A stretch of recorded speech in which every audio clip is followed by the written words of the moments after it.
Abanyazi bano beeyambisizza omukisa gw'obutaba n'amasannyalaze ku ttendekero lino eritanaggwa ne basala olukomera luno ne batwala obutimba.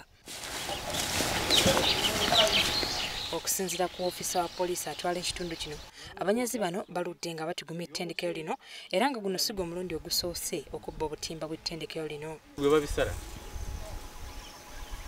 ebintu bino bwe babisala gwali mulundi ogusoose kati wali munne wali bayita Kato ye bwe twakuba amasasi ye n'adduka ne bwe yadduka enkeera ne tugenda mpaka e Kampala we yaddukira ne tumukwata n'ebitimba byara tute e Kampala byonna ne tubikomyawo.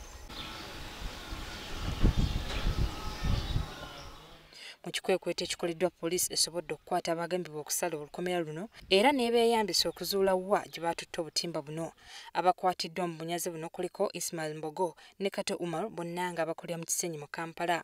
Amyuka akulira ettendekero lino Alex Akishire alaze okutya olw'Abannayuganda abandibadde abasaale mu kkuuma ebintu nga bino ebyaweebwayo abazaakisa okuva ebweru w'eggwanga ate babikakkanyeeko okubibba. It was a very unfortunate incident because it creates a very bad impression,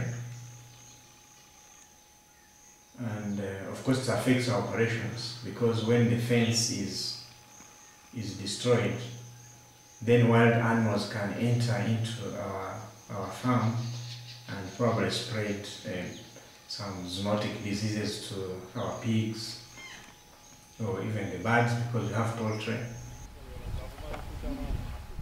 Ettendekero lino eritudde ku yiika essoba mu 5 lyazimbibwa ku nsimbi ezaabwewa gavumenti ya South Korea okuyamba gavumenti ya wano okutumbula ebyobulimi n'obulunzi eby'omulembe.